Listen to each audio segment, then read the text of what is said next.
Awesome. Thank you, Erica. All right. So hi, everyone. Welcome again. And we'll be discussing nonprofit grant research and Guidestar and other tools at St. Louis Public Library and elsewhere. So this is where I think I need to toggle over here to keep advancing. So Erica, you're literally going to have to both holler at me people, please feel free to unmute yourself and interrupt if you have questions. But Erica, if there's something I need to know about, as you just did, please let me know, okay? I got you. I know you do. All right. So today we're going to talk about what the library's Grants and Foundation Center is, what we offer, and what we don't. The 10 most important things, according to our partner Candid, about finding nonprofit grants. We'll learn about different types of funders, what their motivations are, how to establish your organization's credibility, and as I say there, hint, use Candid's Guidestar. How you can research potential funders using the foundation directory and more useful tools available via St. Louis Public Library, Candid, and elsewhere. All right, so the Grants and Foundation Center, GFC, we have books because we are a library and we're kind of old school that way, but we're also very, very, very new school, 21st century. We provide access to Candid's Foundation Directory, which is a nonprofit grant research database, and also Candid's Guidestar, which Candid describes as the premier destination for nonprofits and nonprofit research. At this point, you might be saying, what's Candid? So I'll pause on that. Candid, as I mentioned, is a partner of ours. We subscribe to their foundation directory. Candid is the result of the merger of Foundation Center and Guidestar, which were two separate nonprofit organizations, and they merged to become Candid. And that happened, within the last 5 or 6 years. I don't even know what time means anymore, so that's tricky, but it's relatively recently. But Foundation Center, one of the two predecessor organizations, has been around for over 50 years. And I call them the matchmaker between the folks, the foundations with the giant pots of money, and the great people on the ground, that's you all, trying to make the world a better place. So that's Candid. And back to the slide, another thing that we offer at the GFC is one-on-one orientation to these tools, particularly Foundation Directory. A big part of my job is sitting down with folks, either individually or sometimes 2 or 3 folks from an organization come in at the same time. I'll give them a 15-20 minute introduction to how to navigate Foundation Directory, and then I'll step aside and be over at my desk nearby librarianing and available to answer questions. One thing we don't do, much to a lot of people's chagrin, not mine, we do not write grant proposals, but we can provide you with lots of tools so that you can do that. All right. Okay. So this is exciting. Until very recently, like a couple of months ago, you could only, in the St. Louis Public Library system, you could only access Foundation Directory here at Central Library in person. It's still only available in person, but it is now available at all St. Louis Public Library locations. It is also available at all St. Louis County Library locations and at Kirkwood Public Library. So I would be the primary contact for St. Louis Public Library. Regina Crandall, who many of you may know, is my counterpart at the county. And so she could talk to you about training out there and how to use it, how to access it. And then Mel Lambert is the Regina or the Lisa out at Kirkwood Public Library. So yay, because that was a long time coming, and I think it's really great. All right. So here we've got the 10 most important things to know about finding grants according to Candid. Number one, and I think this is super important, you can't survive on grants alone. We will regularly get people who come in looking for the one grant to fund their very new nonprofit so that they can fix the problem that they have identified in the world.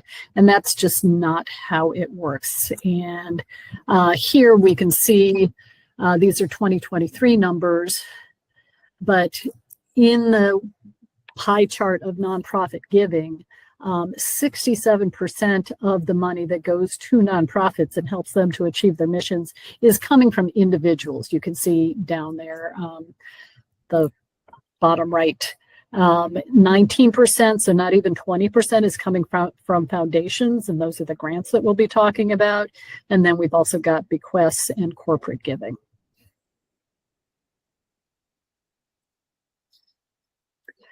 It's also important, it can be useful to know that not all foundations are alike. Important might be overstating it. There are private foundations, independent, company-sponsored, operating. There are other types of grant makers, direct corporate giving programs. So that was that one piece of that pie. Grant making public charities, donor advised funds.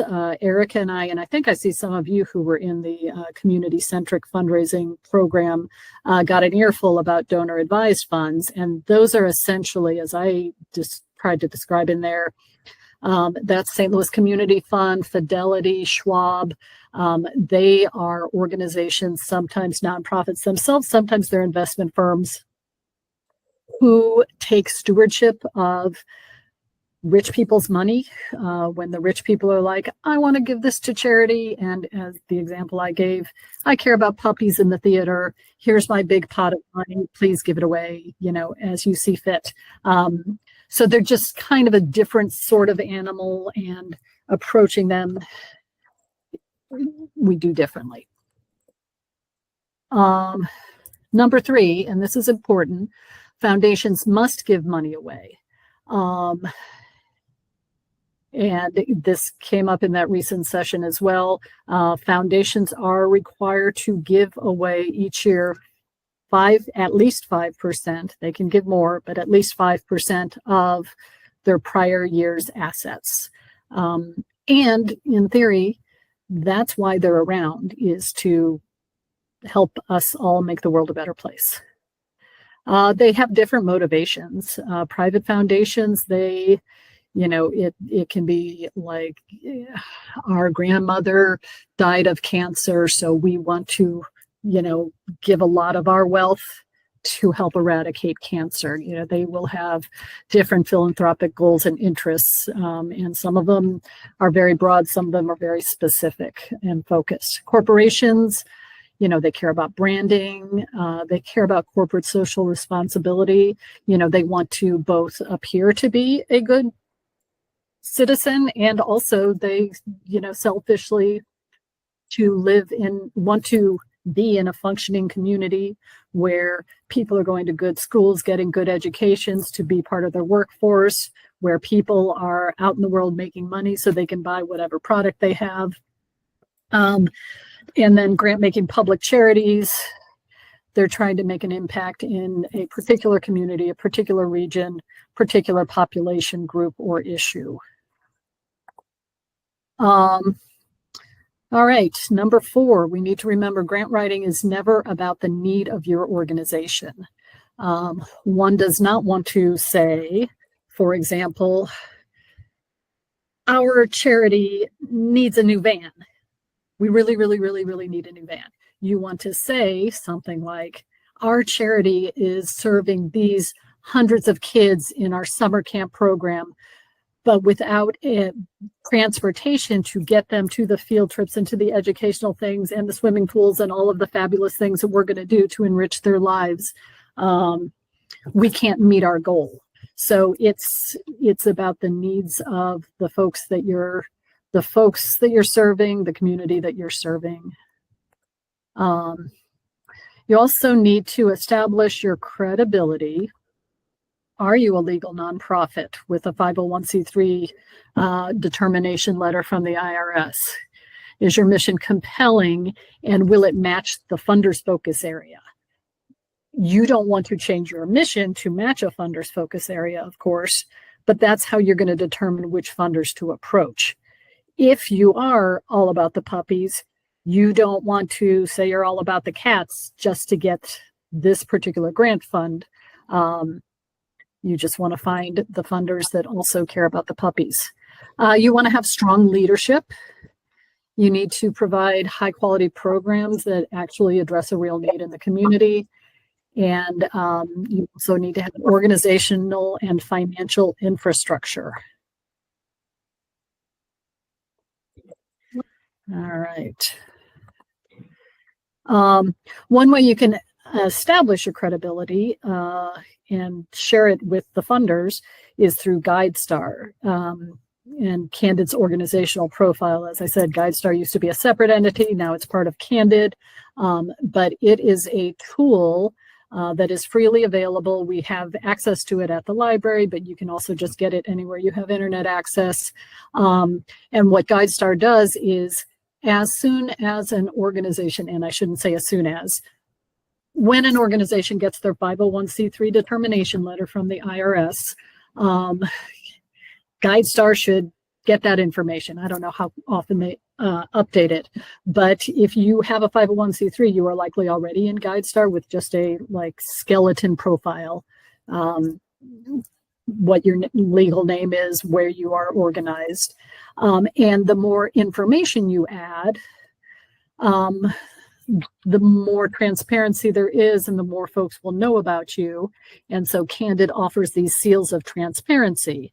So by, say, uploading your bylaws, uploading your financial statements, sharing information about your board and your mission, the more information you share, you're going to go from bronze to silver to gold to platinum. And at least according to Guidestar, one of the things they tell us as we write the check every year, or however we pay them, we're probably not writing checks, but to subscribe to their products, one of the things when you submit your grant application to XYZ Foundation, one of the first things XYZ Foundation may do is pull you up on Guidestar. And if they see you have a gold seal of transparency, it doesn't mean they're going to just give you all the money, but it may at least make it a little easier. You know, they know that you have jumped through the hoops. They know that you've got the infrastructure. They know that they can learn a little more about you there. So that may help your cause. All right. It also allows you to share your profile to attract donors. You get a profile link. You can put it on your website. You can share it in your social media. And it just gets the word out about you and, of course, also about Guidestar. All right. When we are applying for grants, we need to do our homework first. And that's where where the Grants and Foundation Center and Foundation Directory can come in handy. Okay. Sorry. And one size fits all approach doesn't work. While it can be frustrating, a lot of the grant requirements, they're all individual, they're all different. It can seem like a lot. So it can be useful. And if you attended Grant Writing 101 or have seen that on our YouTube channel, you know, there's a tool here in Missouri called the Missouri Common Grant Application, which is basically just a template that you can fill out, and in filling it out, it will probably give you the answers to most grant applications. But that said, you know, this one is going to want New York Times 12-point font and this many words, and this one is going to want Courier 11-point font and a different set of number of words, and they're going to ask different questions. So you need to be really thoughtful in, you know, seeing what they are looking for, whoever these potential funders are, and giving them what they are asking.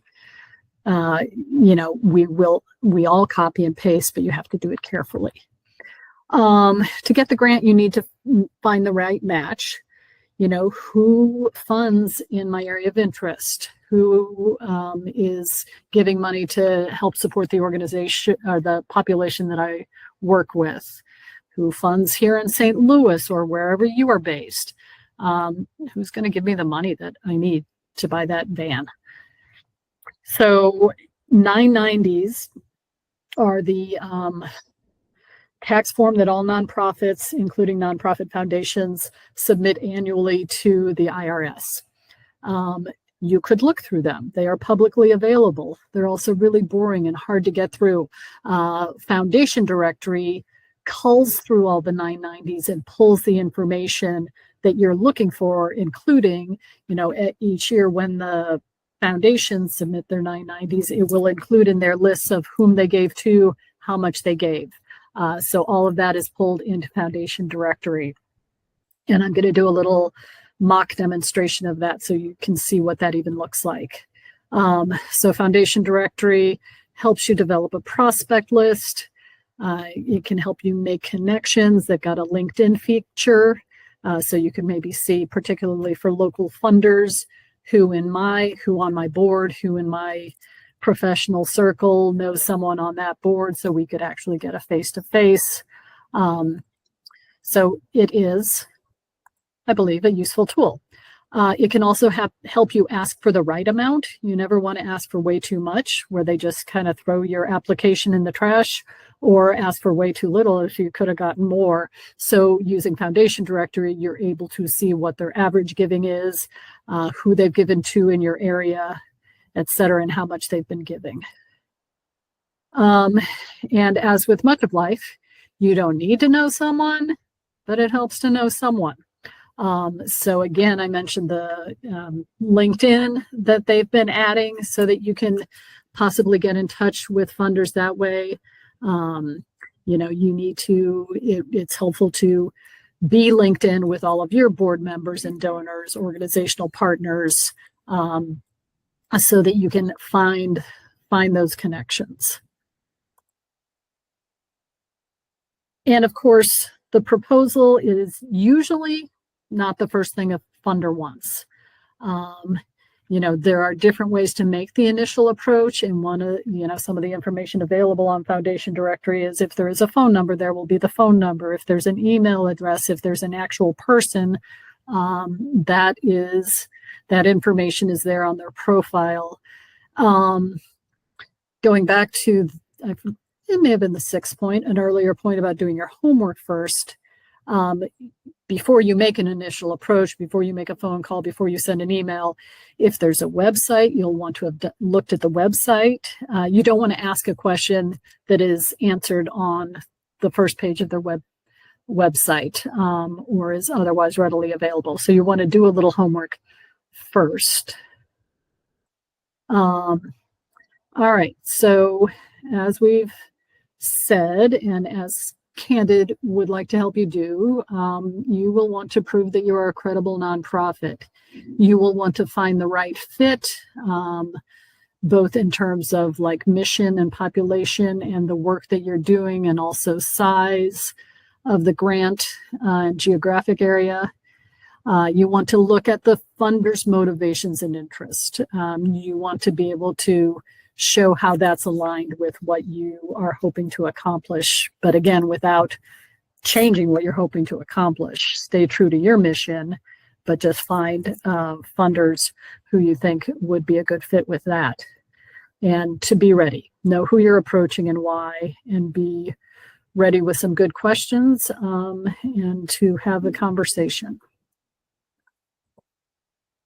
All right. We doing okay? We are doing good. So far, no one has asked any questions. So reminder, folks, feel free to go ahead and chat the question and we will get Lisa's attention and get her to answer it for you. Right, or unmute and just holler at me. All of that is good, but otherwise, I'm just going to keep talking. I'm going to take a sip of water first, though.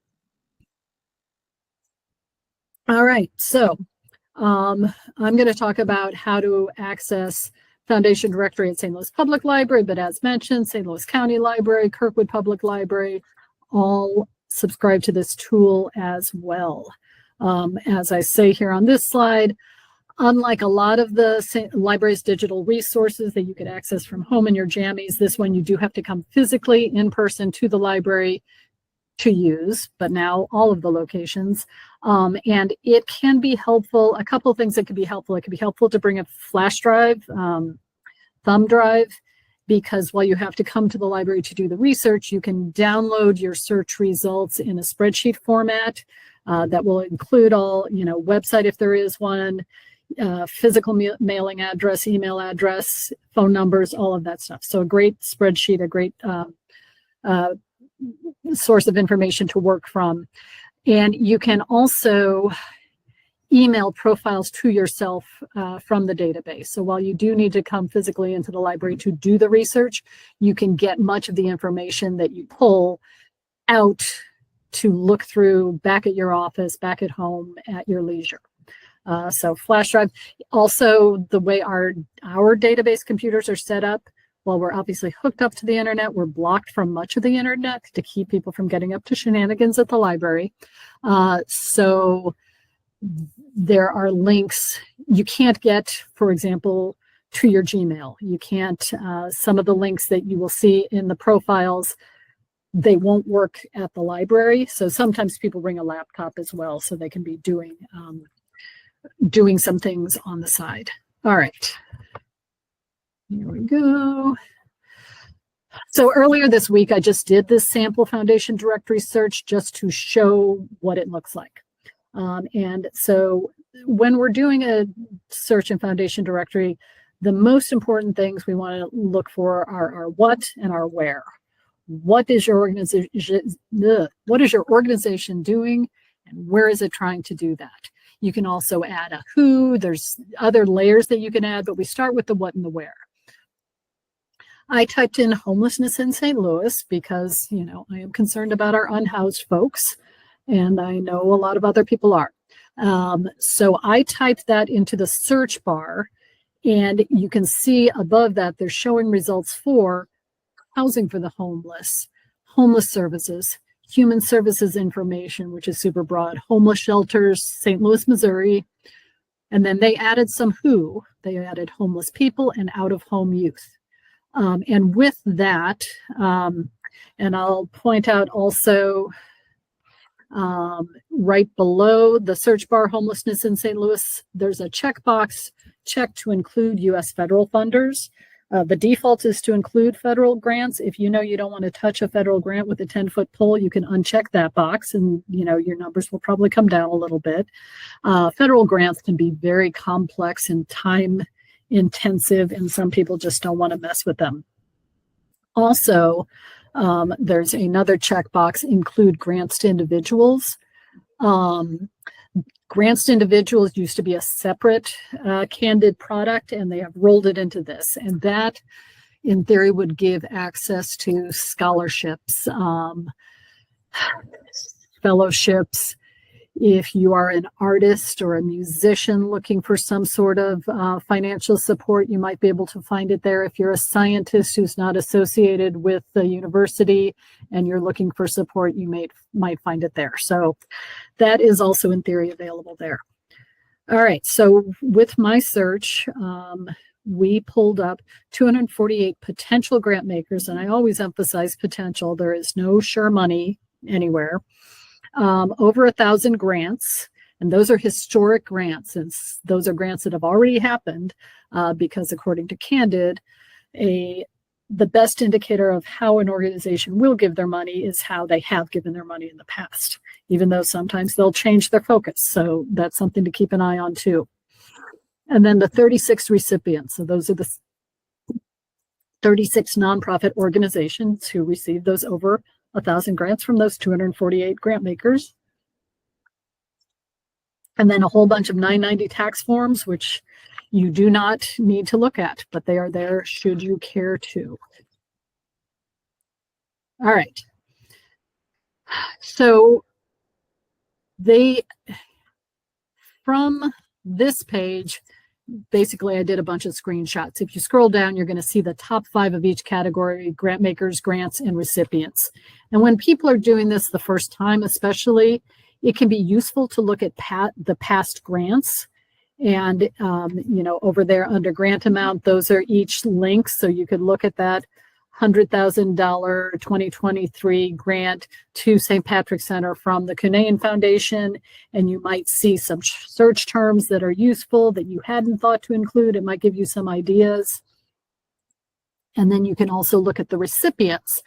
A couple things I'll point out here. So we see St. Patrick's Center, we see Our Ladies Inn with gold next to it, and then the Partnership for Youth Inc. with platinum. The gold and platinum, those are those Guidestar seals of transparency. So Our Ladies Inn and Partnership for Youth Inc. has submitted information to Guidestar to increase their profile. Another thing that I mentioned when we're talking about recipients, I guess two things. One thing is if you are aware of another organization in the area that has a similar mission to yours and that has been very successful at getting grants, you can just look them up. You can look up St. Patrick's Center. You can look at Hope House St. Louis, and you could just see who is funding them. Because they may also want to fund you with your similar mission. Another thing I'll mention is particularly for newer nonprofits, or even better for folks that are thinking about becoming a nonprofit but aren't sure they want to go through it all, which it can be a hassle. It is a hassle. There is a concept called fiscal sponsorship, in which if you're a new nonprofit, if you could find a more established nonprofit to partner with, to collaborate with, they could serve as the fiscal sponsor. And it can help you, especially if you don't have much of a track record as a new nonprofit. Or, like I said, if you're not a nonprofit, you may just want to go work with an established nonprofit, but you can also ask if they would be willing to serve as a fiscal sponsor for a grant application that you're doing. A fiscal sponsor will usually charge a portion because they're going to be administering the grant. But that's in there. There are articles. If you're like, tell me more about fiscal sponsorship, reach out, we'll talk. Or really, I'll send you a link or two. All right. But after you've looked at the grants and the recipients, the real goal is to look at the funders and to see who is giving to similar organizations and missions to mine. I don't know how well y'all can see this, but the far right column, grant count, there's a little down arrow next to that. So that's how these are sorted. You can resort any which way. You can make them alphabetical by clicking on the grant maker heading. So you can reorganize them as you see fit. One thing that you can do when you're looking at the grant makers is you can check the top box next to the word grant maker and select all 100. They show 100 on a page, so up to 100. And that's when you can stick in your flash drive and download the spreadsheet information, which would give you all the information you're seeing on the screen here, as well as I said, any website, any contact information in a spreadsheet form. Now, one of the things that Candid always reminds us is 90% of grant makers do not have websites. So that's why we need a tool like Foundation Directory rather than our friend Google. There is an option to exclude grant makers not accepting applications. It's a box that you check. And it's funny, Candid has always told us not to check that box and to tell people not to check that box. And they've recently added this red language saying, don't check that box when you check the box. As they say, do not disregard prospects that fit your work and mission in every way just because they do not accept unsolicited proposals. Read our blog post for tips on how to approach these funders, which I totally buy philosophically. You know, that said, I checked the box and it took me from 248 funders, you know, our initial search results, to 103. And when you're getting started, 103 is a pretty good pool to start digging through. So while I accept philosophically their point, sometimes it makes sense to check the box. All right, so of our 103, I selected a local foundation called Seidner, because I know nothing about them and I thought it would be interesting to learn. So this is what a profile looks like. And again, I just took screenshots to kind of mimic what you would see if you scroll down through their profile. So it starts out with information. If they had a website, it would be right up there under their name. They don't have a website, so they're amongst that 90% that don't have a website. A bar graph talking about what is being funded. Their largest bar is human services, which again is super broad, but would encompass, service to the unhoused. And then a map showing where the money is going. It is going almost exclusively to Missouri, and they are a local foundation. Looks like they could give a little money in Indiana. If we were looking at, say, Bank of America, all of the states would be colored in varying shades of green because they give all over. And then how large are the grants? It looks like most of them are 5,000 or below, and then 5,000 to 9,999, and then some that are 10 to 25,000. All right, and so these are Seidner's past grants for our search term, top 5 sorted by year. So we see St. Patrick's Center again and Our Lady's Inn. In fact, that's who we see. And it looks like, I see 2021, 2020, 2019, and some 3,000, 1,500, 3,000. So again, it gives you ideas of the size of grant that you might expect to be able to receive from them.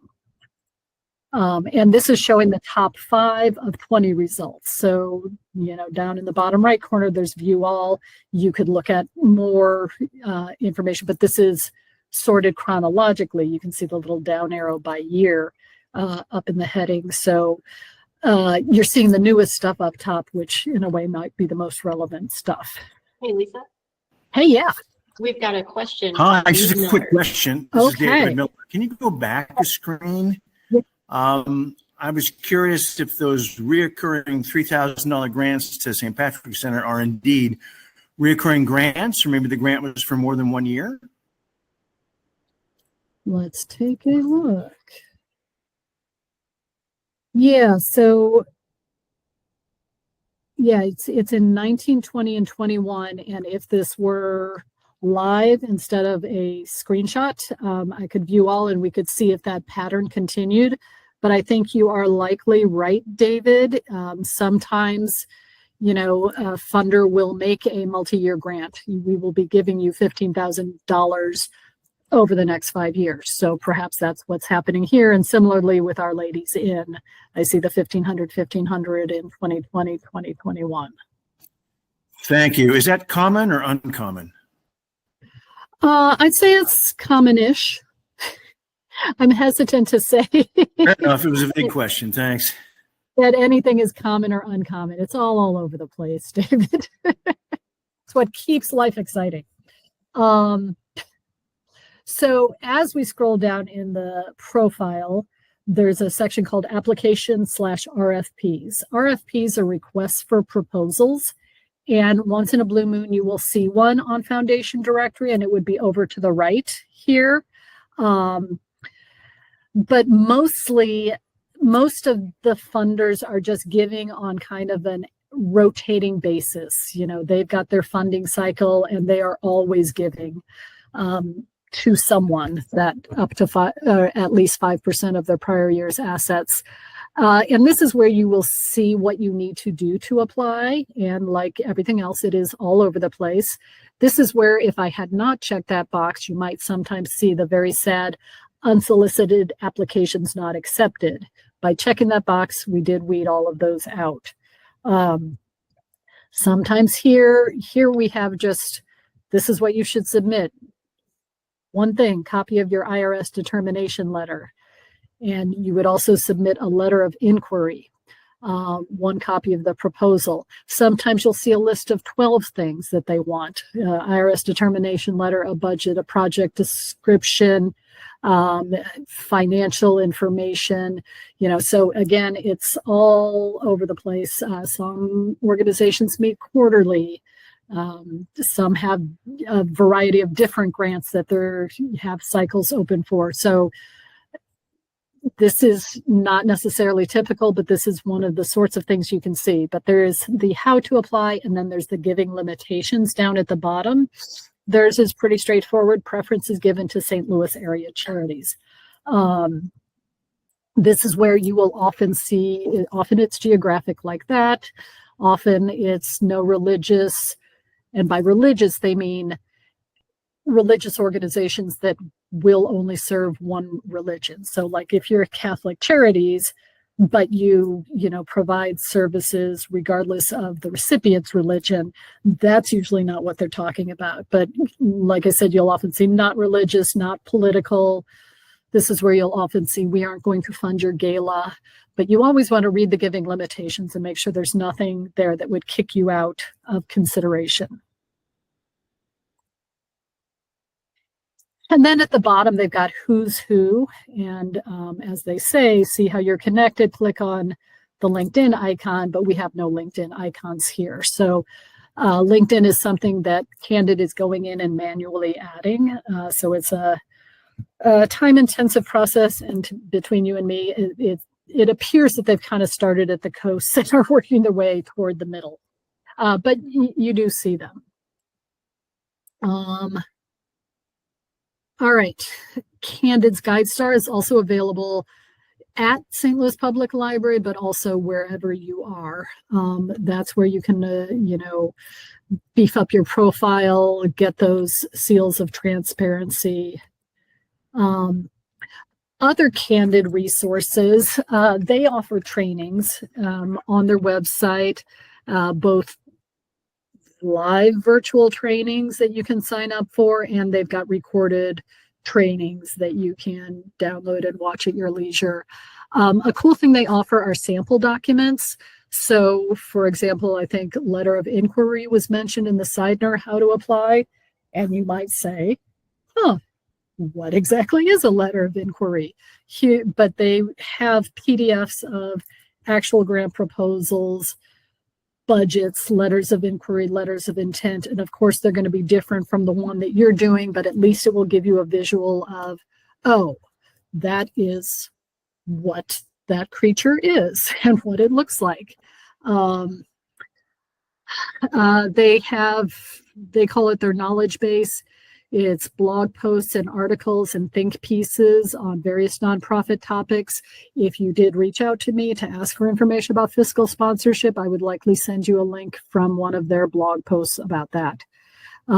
They do have nonprofit startup resources. Basically, they've got kind of a questionnaire that will establish where you are in the process of starting a nonprofit, and based on your answers, they will give you next steps and links and how to proceed with that.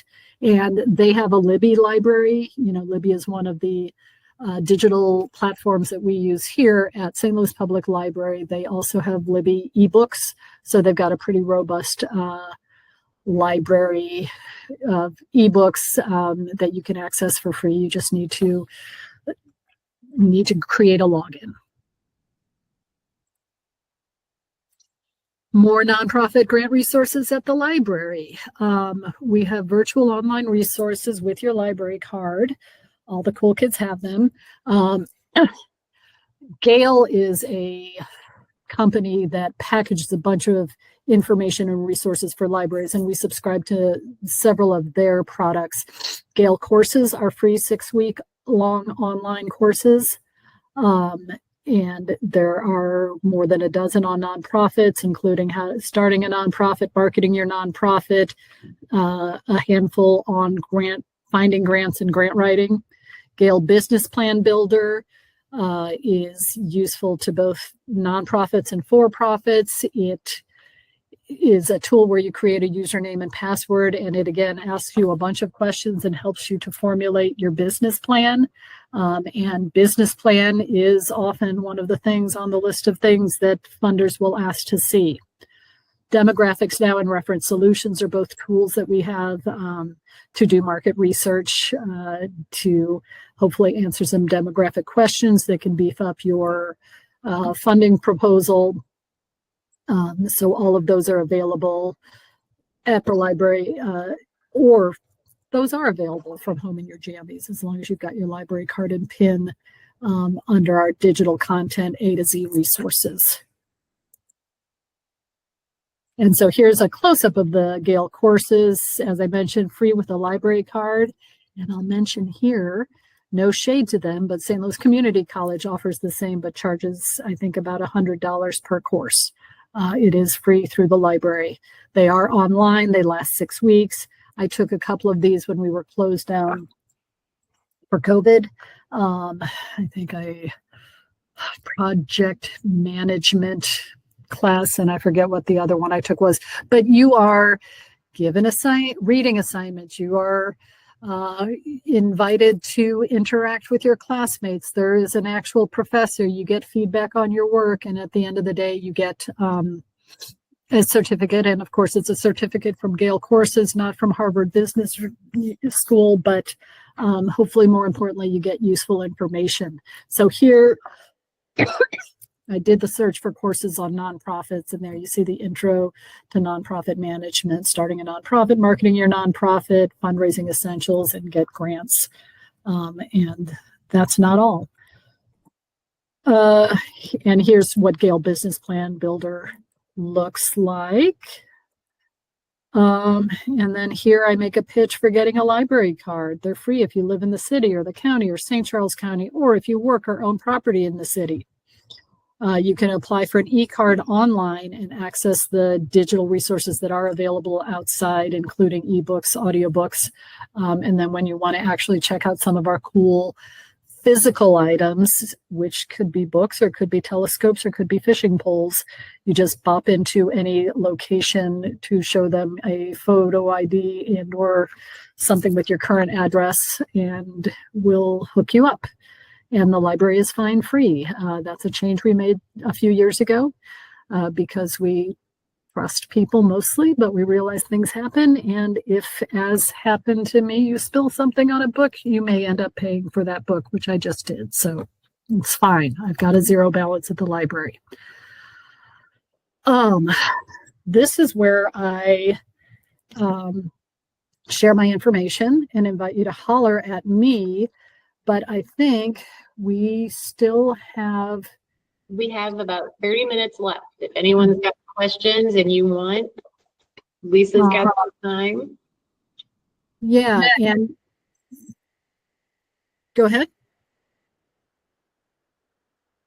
Another thing I could do, so I did this presentation live on Wednesday, and I have Foundation directory pulled up, so I could do a live search too if someone wanted to give me your what and your where, and we could see what we can see. Anybody want to jump in, or should I make more stuff up? This is Dave Miller again. How about free health clinics? Okay, Dave, let's see what we can see. I will... And y'all can see this? No. I will share my other screen. I have to do that. Okay. Let's see. I'm going to stop sharing. Hi, everyone. And then I'm going to share again, and I'm going to go to this one. All right, here we go. Technology, man. Huh. All right, so I had started typing, so free health clinics in St. Louis. We'll see what it makes of that. Again, let's see. All right, so I hit search. No, that's not. You know, artificial intelligence, sometimes it's less intelligent than you might want it to be. So free health. It took that ST in St. Louis and made it Stanford. Genius. I know, right? What could go wrong? So I'm going to search. All right. So from my search, free health clinics in St. Louis, thank you, David. It gave us outpatient medical care in St. Louis, Missouri. So, you know, sometimes it does better than others. I am going to open up our advanced search and filters, and this is where you can see, first of all, we'll just take note with that imperfect search, we got 198 potential funders, 737 historic grants, 154 recipients, and a bunch of tax forms. So here in the advanced search and filters, you can see the what and the where and the who and the other search parameters. I am going to, I guess I'm going to see about doing this. And there are different ways to kind of slice and dice things. You can put in more than one thing here. So I am actually going to, over here in the subject area, the what. All right, so here's health. And then there's a bunch of drop downs so you can keep drilling down. I'm going to do healthcare access, not administration and financing. I'm going to do community healthcare and healthcare clinics. How about that? That word that we actually typed in the search bar. Okay. So I'm going to do that. I'm going to hit search again and see what that yields, just because I'm always curious. So that gave us 337 grant makers. What we haven't addressed, obviously, David, is the free aspect of it. So I'm going to go over to the population served, which is our WHO. Then you can see the broad categories: age groups, ethnic and racial groups, family relationships, gender and sexual identity, et cetera, et cetera. And all of them have those little down arrows after, which means they've got, subcategories. I'm going to come here to social and economic status. And I am going to go to, I may just check economically disadvantaged people, but there's a further, I'm going to do extremely poor people, homeless people, and low income people. So while not exactly saying these are free health clinics, hopefully that would get us closer to what we're trying for. I'll point out the other fields. So we've got organization name here under the subject area, and that's where you could go if there's a particular funder you just wanted to check out, or like I said, if there's another nonprofit organization that you think has been getting grant money that does work similar to yours, you can look them up there. Location, we usually leave blank. Geographic focus, where we've got St. Louis, Missouri, that's where the work is being done. Location is where the grant maker and or the recipient are organized, like are incorporated. And the example I always give is, U.S. Bank, Bank of America, they are in St. Louis, they give money in St. Louis, but they are out of North Carolina and Minnesota. So if we put St. Louis, Missouri here in location, we would lose those banks. They would drop out of our lists. And, who wants to lose the banks? They've got money. The last field in the light gray is who's who. And the joke I always make there is, if you have a rich Uncle Bob who is on a bunch of foundation boards, we're going to type in Bob's name. You will write letters to those boards and they will give you money, because that is how the world really works. Sadly, most people who come to the public library, it is because they did not have the foresight to have a rich Uncle Bob. So here we are. And then in the dark gray fields, are some fields that we usually don't do much with, because they can really decrease our numbers, but it's useful to know that they are there. Support strategy is how you want to use the money.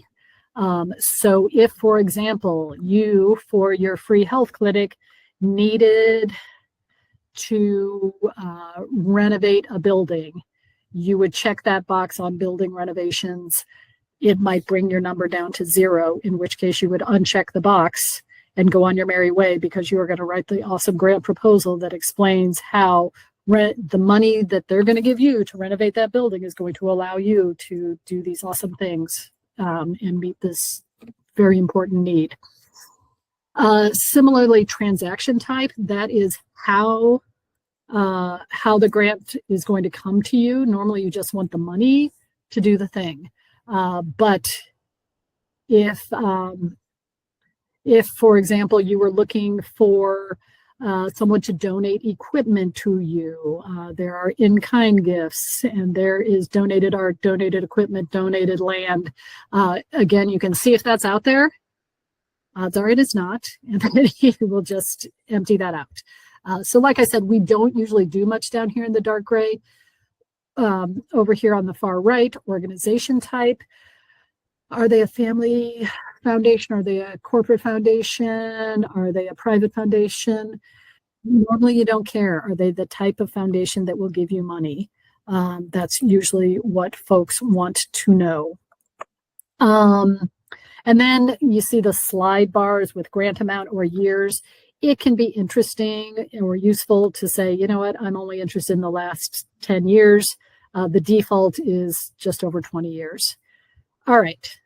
All that said, I'm going to hit search again since we made some changes to our parameters, and we're going to see 337 grant makers become 75. So we've got under 100, but hopefully it's a better quality, more focused search. 75 grant makers, 191 historic grants, 36 recipients. Scrolling down, again, they show you the top 5 of each category. Grant makers sorted by grant count.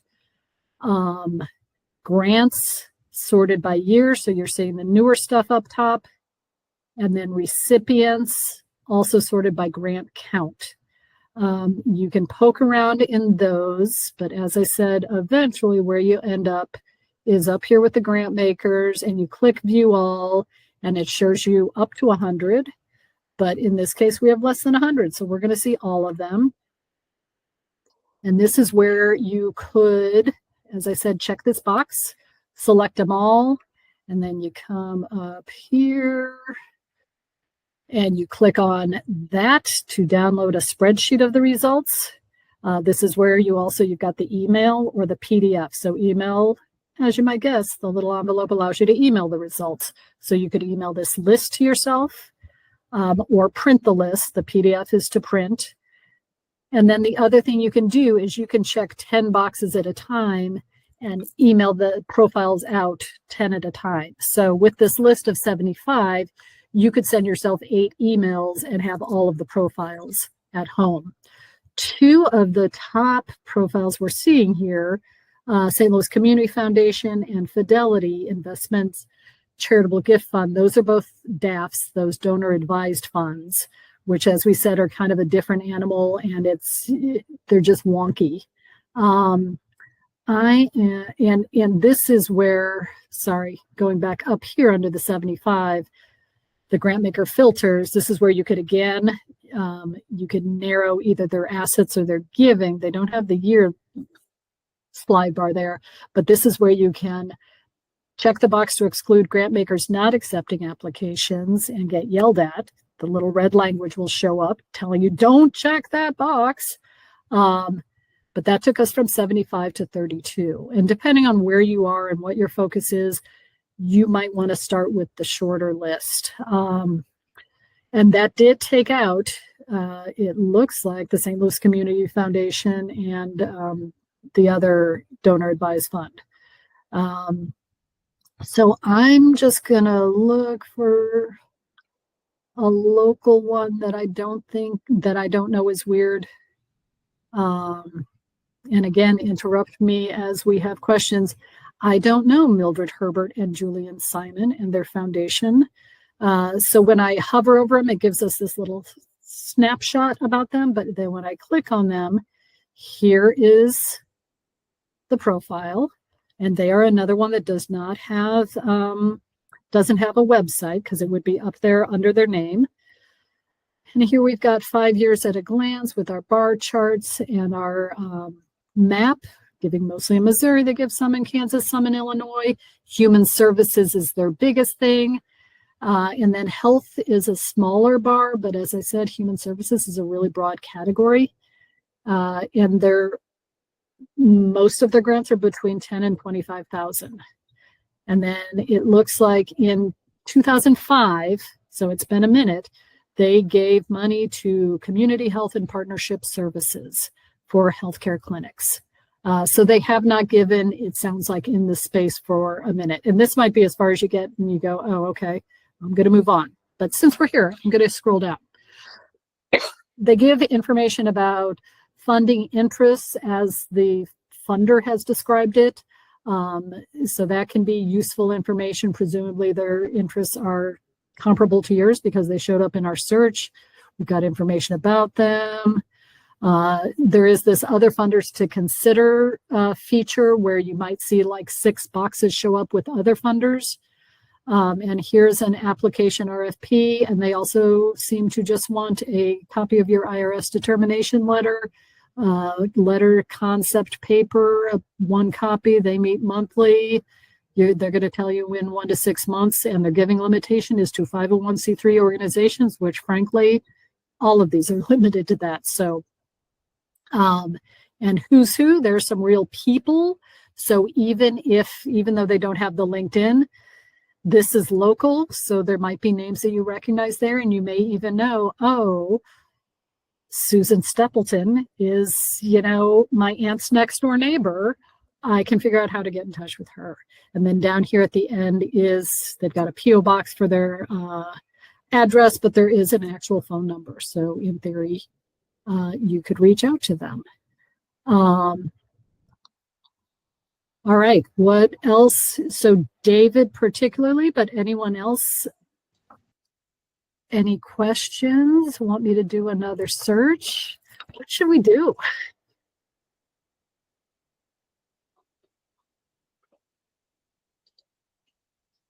Or I could give you all some. Ready to start a nonprofit? Sorry? Is anyone out here getting ready to start a nonprofit?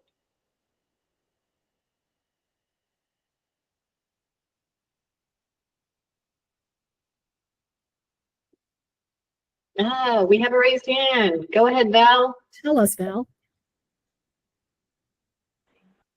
Hi, it's not for me, but my son is doing, he has a business and he does tech. And he's doing a virtual room where people can come in and play games. But he said he wanted to give back to the community, so he wanted to do um, a tech thing with young people, just opening their eyes and minds to um, an opportunity in the tech world, and just seeing if they would be interested. And so he's looking for me. That's why I'm taking all these classes. He's wanting me to help him with the non-for-profit and getting it started, and finding ways and means and people to to teach me how to do this and teach me how to do that. Well, you're a good mama. I hope he realizes that. Yeah, and while it's not Foundation Directory's primary use, that can be another thing. And when I do get folks who come in who are interested in starting a nonprofit, it can be interesting to use it to see, okay, who's already doing some work in that space, either or both, to network with them, learn from them, and or maybe your son, rather than starting their own nonprofit, would want to approach one of them and say, hey, I have this idea. Would your nonprofit be interested in having this project? And, maybe I could do some work with you, because as I will never stop saying, running a nonprofit, it's a lot of work. There's the state paperwork, there's the federal paperwork, there's lots of ways to get in trouble, there's chasing after the money. So if there's someone else already doing all of that and your son could just piggyback off of them, that would be another thought. But and see, and that's that in your class today. That's I did 4 classes, and in each one, I got that information. Is if there's somebody out there already doing it, see if you can get with them to do the same, or to see if you can help them with theirs.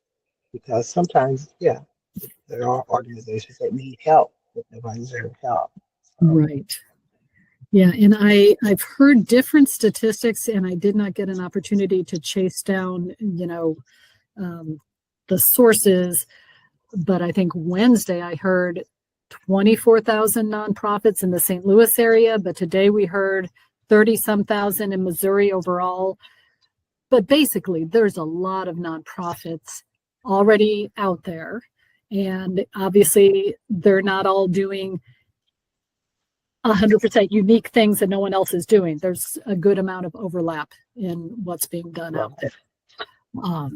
Yeah, but Val, you and or your son make sure they've got our information, and we will help however we are able, which as you know is not writing grant proposals or applying for 501c3, but pointing you to resources that can help with that.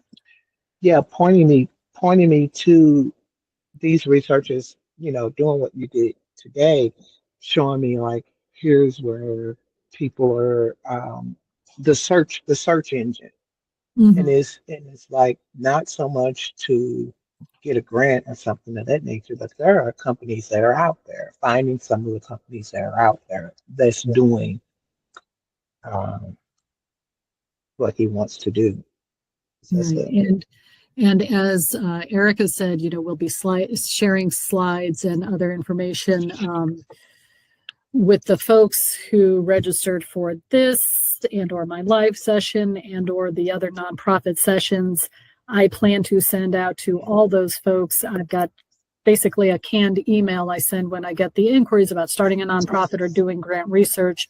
And it's full of all of the links about, the Candid nonprofit startup assessment, legal services of Eastern Missouri, volunteer lawyers and accountants for the arts, the Missouri Common Grant application, all of the Candid stuff, the Gale courses. So and everything down to how to park for free around Central Library.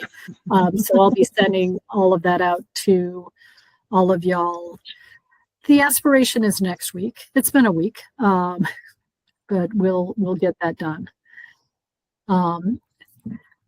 Anyone else have questions? Want me to run a search? Want to tell us more about your weekend plans? We are here for you. This is Dave Miller again. Oh, I had another question. Sorry. Yeah. Someone else have a question? No. Mm-hmm. Can you comment about the combined federal campaign? Is that something that nonprofits can get involved with or difficult to get involved with? I don't really know much about that, David, except to know that it exists and it's a thing. And obviously, so my understanding of it is that there must be some kind of list.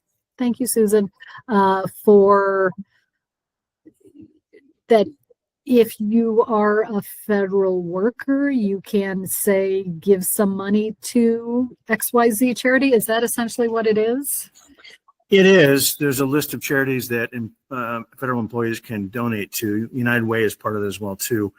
I didn't know if that's something, if it's a hassle to get on the list or if it's worth our time or perhaps not a topic for this presentation, but it was a question I had.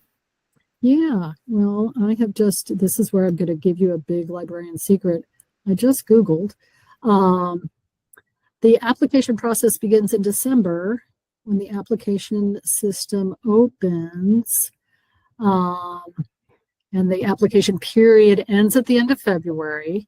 So we know what the time frame is. And now I'm looking at the opm.gov. To be eligible to participate in the combined federal campaign, a charitable organization must be recognized as a tax-exempt nonprofit organization under 501c3, must provide specific information about the organization's accounting, governance, and program functions as specified in blah, blah, blah regulations, must also provide a completed and signed copy of its IRS Form 990 for the most recent physical year, and must demonstrate that they provide services in the service area to which they are applying. So it sounds pretty open, except it sounds like they might be looking for some of the information that, is also, that Guidestar is also inviting nonprofits to provide to kind of show their legitimacy. And I guess it would be kind of, at least a two-step thing. One is getting on the list, but then two, I imagine it's a pretty long list, getting folks to pick you. So, yeah. Thank you for allowing me to learn something, David. That was great.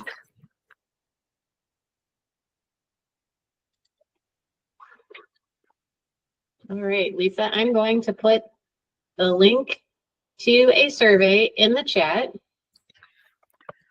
There it is. Please, y'all, take a minute to tell us what we could do next year, what you would like to see next year, what you liked this year, maybe what you didn't get to see this year and would want to see again. Let us know what we can do for you. And I am dropping a link to the combined federal campaign stuff that I was reading from. Thank you for the thumbs up, Val. This has been real cool. Yay. Yeah, it's been fun doing it. We've met a lot of nice people who are out there doing good things. So thank you all. Thank you. Thank you for taking your time to do this. Of course. Thank you for joining us, Amanda. Yay. All right. You guys have a great one. Bye. You Bye. too. All right. Have a great weekend, everyone. And don't hesitate to come see us at the library. Duh. And register to vote. I forgot to say that. Deadline is next Wednesday. Tell all your friends. And then vote. But first learn about stuff to vote for.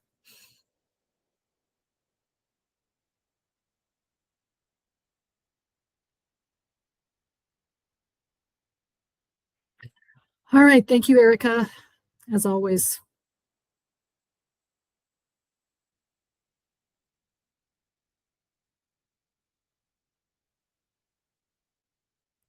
Stopping recording.